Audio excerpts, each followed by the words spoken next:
Yeah. Okay. So, hi everybody. Today I'm going to teach you a lot of what I know about charisma, which is basically my favorite part of social psychology, and how you can apply it to your own life. Charisma is sort of this enigmatic quality that people find hard to identify because, you know, you ask somebody what charisma is, and they're just like, yeah, I know what charisma is, but then you're like, okay, define it. And people are usually just sort of, well, you know, it's that certain je ne sais quoi. Okay, so this is what Merriam-Webster thinks charisma. Oh, I can move the cursor on this table.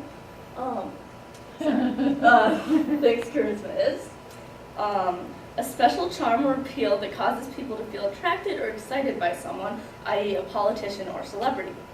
And some synonyms to it are charm, likability, and personal magnetism. And charisma is usually taught to politicians. They have special charisma coaches that teach them how to do things. We'll talk a little bit about specific examples of that later. It's also really big in the dating community. They're like pickup artists that learn like like charisma techniques to like date people and pick them up basically, and then also celebrities are under a lot of pressure to be charismatic because they're basically under the eye of the media the whole time, so they have to do that. But it's a total myth that you have to be one of these people to learn charisma. Actually, charisma is sort of this implicit luxury that we have in our society because there are all these high class people learning charisma because that's what they're expected to do. But actually, charisma is fairly easy to learn, like no matter who you are, if you just know the basic principles of it. And practice it, and practicing it is the easiest thing in the world. Because to practice it, all you have to do is have social interactions with people, which you do every day, whether you like it or not. People who are charismatic often adopt these characteristics from a very early age. So my favorite analogy for this is it's kind of like learning to eat, right? Eating with a fork and a knife, eating with utensils. You don't do that from the time you're a kid. In fact, you find it bizarre and it's really awkward to learn, and your parents have to keep telling you, like, you know, hold your fork like this, not like that. But, you know, then once you get used to it, now it would seem awkward not to, you know? Like, you don't have to think about it, it just comes naturally. And I think this is the perfect analogy for charisma, because once you really get into the habit of having these specific behaviors, they become as easy as eating with a fork and a knife. So, now that I've convinced you all that charisma is the most important thing in the world, I'm going to teach you how to actually do it. So there are a lot of different sort of models of charisma, right? But my favorite one is Olivia Fox-Cabane's model, which is it's comprised of 3 aspects: presence, power, and warmth. And this goes back to a state of nature, because we, as humans, we've existed for 6 million years, but language only developed, is thought to have developed from either 350,000 to 1.8 million years ago. So not very long in comparison to our entire existence. So if you want to sort of understand why we have this attraction to charisma, just think of a person in a state of nature. If you look at somebody, you have like a split second to judge whether that person is going to be your friend or foe, and whether they are going to be an asset to you. But you know, you have to have all these things, because if you see somebody and they're warm, right? They're warm and they're present, but they don't have any power. Even if they're your friend, they're going to be clinging onto you like a leech, and they're going to be sort of a burden to you. So these are the main things that we look for in a state of nature, and we still look for them today. Presence is the most important component of charisma today. It's basically the aspect of like, are you listening to the person you're interacting with? Are you focused? Are you paying attention? Are you genuine?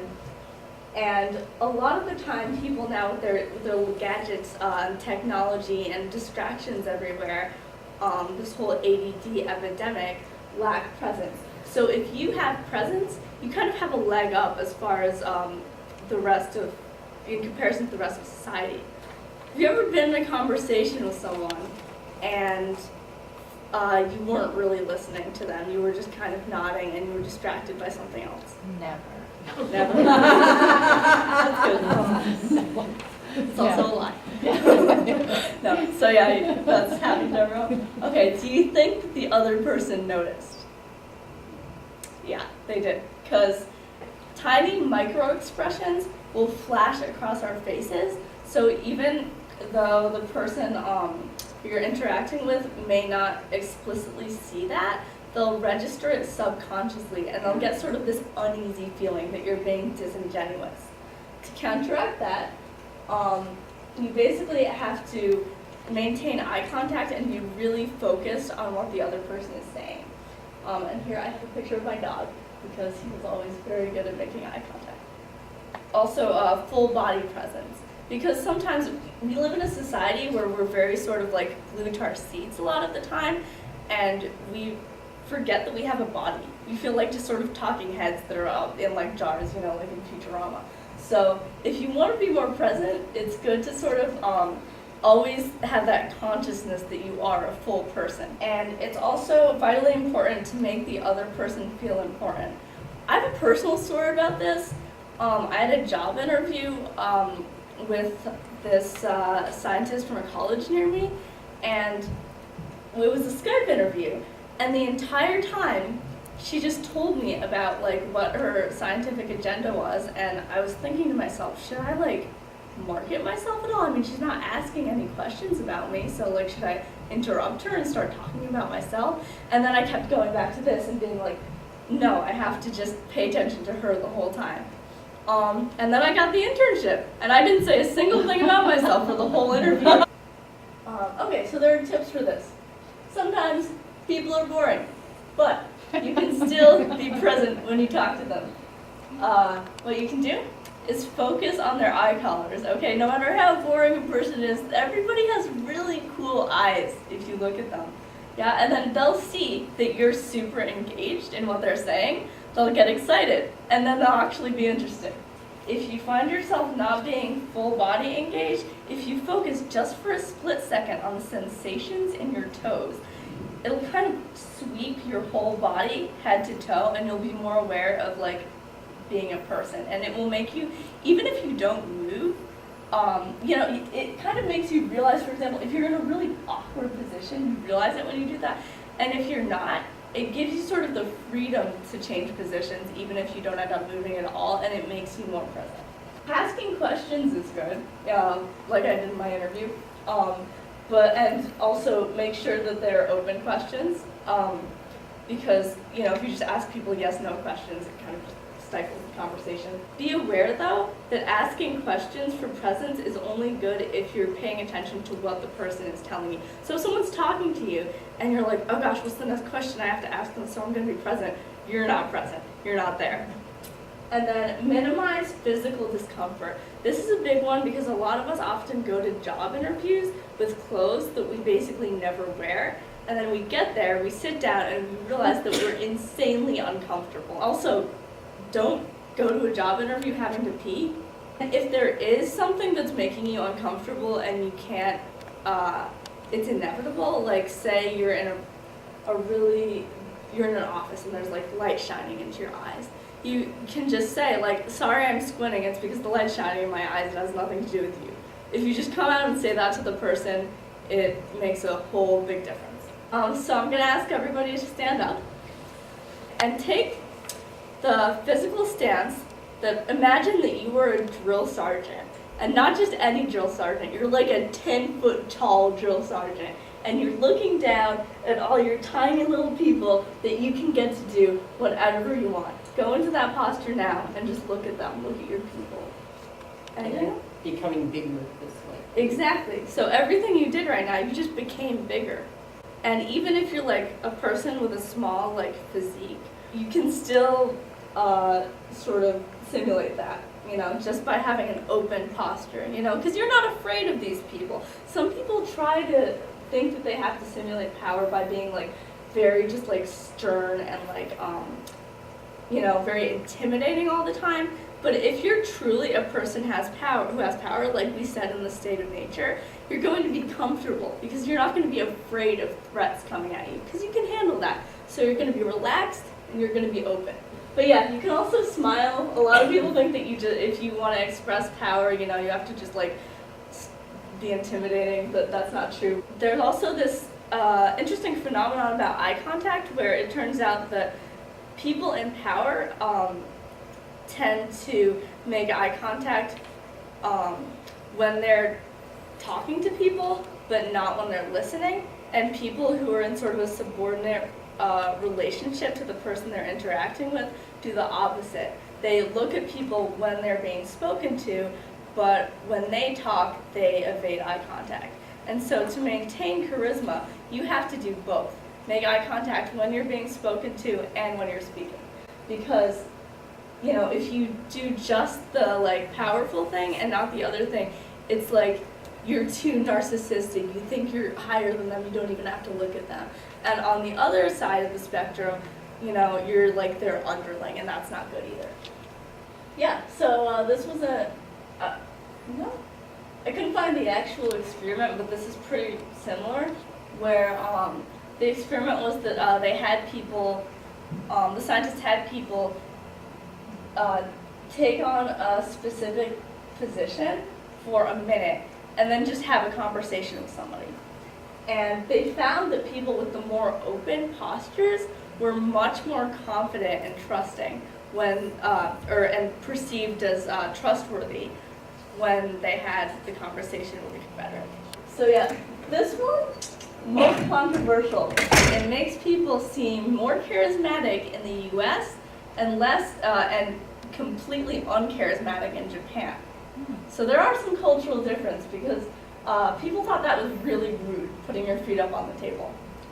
So when you're trying to take these power poses, just be aware of what culture you're in and what surroundings. You can do this thing I like to do called power poses, where usually, if you're in a job interview, for example, you're in a waiting room with like strangers you've never seen before. It's probably like stuffy and there are a bunch of magazines you're not interested in. It's not a very great environment and you want to go into kind of like a pose like I don't belong here. What you should do is go, if you're really brave, you can do this in the waiting room. Take a power pose, just be in a really open posture and for like a minute before you do your interview. If you're not as if you don't want to look ridiculous, you can also go do it in the bathroom. And again, reduce self-touching. If you have a habit like biting your nails, chewing on pencils, hand gestures, it's good to have big hand gestures. There's kind of a myth, especially with women, that we have to keep our hands on the table. I don't know, that's kind of like an old polite thing. Don't do that. Just be open with your hands. And also, some people think you have to do hand gestures, and then they're always going like this or like this. You kind of look like a fascist. Don't do that. Have an open posture, and that's better. Basically, if you have the pencil between your teeth, you're supposed to like the video more because it stimulates smiling. And if you have your lips pursed, like that, you can't very well smile. So this is the physiological feedback loop, because if you're smiling, you think something's funny, or you like something, and then you get that positive stimulus, and then you smile about it, and then you smile about it, and you think it's even better, and you do that again and then until your face explodes. This is a very good thing to know for warmth. You can't fake it, but you can make it, like you guys just did. Okay, so we've got another exercise for warmth. I want you to just turn to your neighbor, right, so you can see them, just look at them. Now close your eyes and think of somebody or someone you love, right? It could be like your mom, your dad, your pet, your significant other, whatever. Just someone you really feel a lot of affection for. All right, and when I ask you to open your eyes, you're going to continue thinking about that person and look into your neighbor's eyes, okay? Ready, go. All right, so now y'all are best friends. That's how you do warmth. Some people also don't make us feel wonderful, but we still want to be charismatic. So how do we do that? Well, here's an example. you know, you're on your way to deliver some kind of speech because you just won the Nobel Peace Prize and you're feeling very charismatic at the moment when suddenly a driver cuts you off and starts swerving in front of you like a crazy person. And what do you think? What's the first thing you think?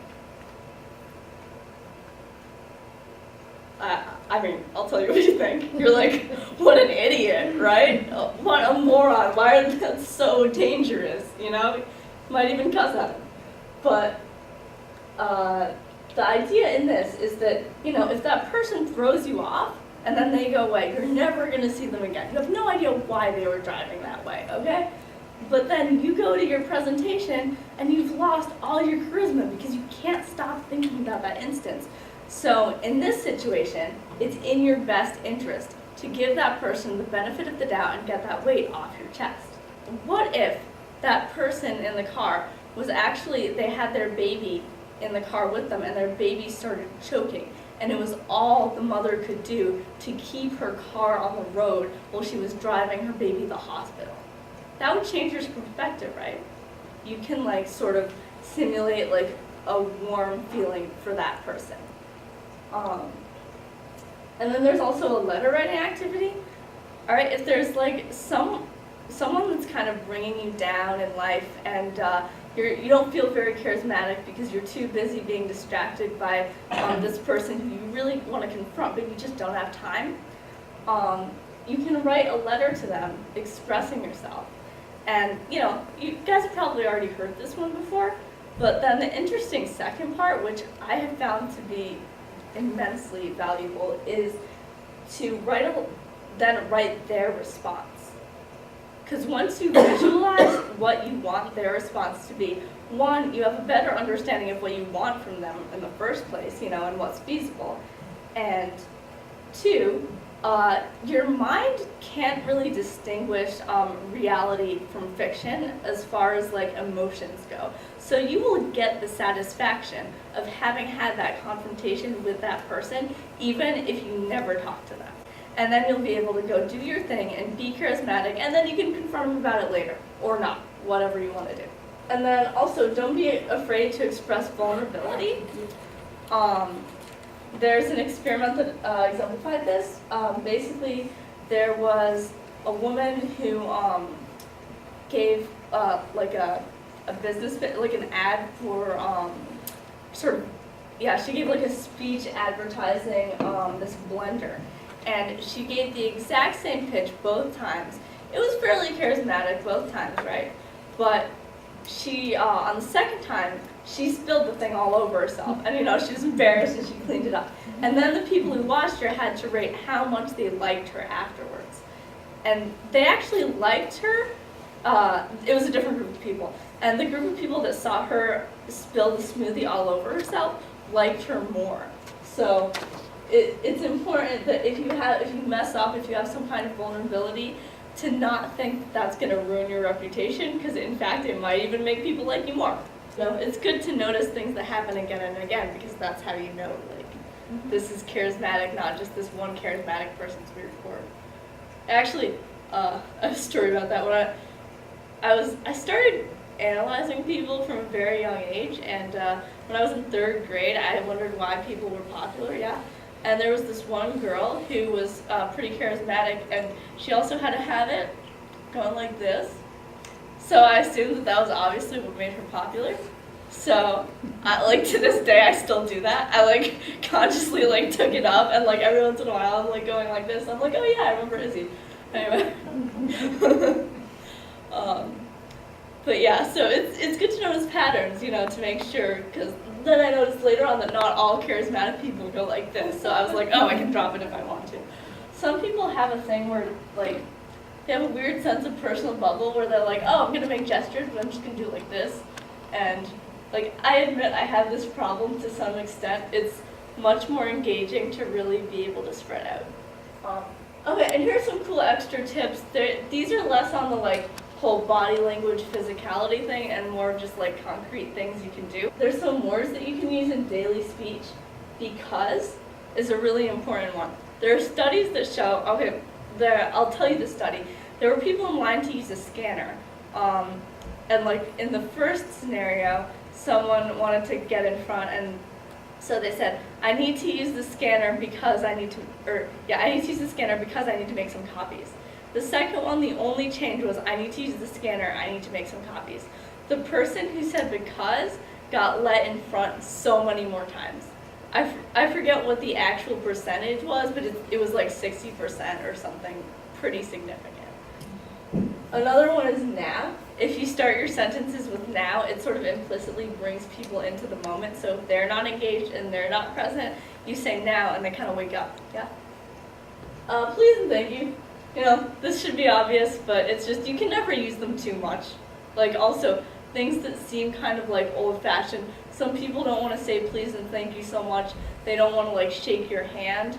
But that stuff is perfectly okay to do. It's better to seem overly formal and a bit old-fashioned than to not seem charismatic and to seem sort of like afraid and standoffish. And then it's good to use people's names because that lets them know that you know who they are, you're familiar with them. But if you overuse them, it seems patronizing. So sort of a good rule of thumb is, like if you're in an interview or something, you can use their name once at the beginning of the conversation, once at the end. Okay, and then there's the question that always comes up. Is charisma just manipulating people? Charisma can be dangerous, but the best metaphor I like to think of is it's a tool, right? It's like a knife. You can put it in the hands of like this crazy person who's about to stab you, or you can put it in the hands of a skilled surgeon and do a lot of good with it. So now that you guys have this knowledge, it's up to you what you do with it, okay? But you can do a lot of good. It's very good. Thanks. I had fun.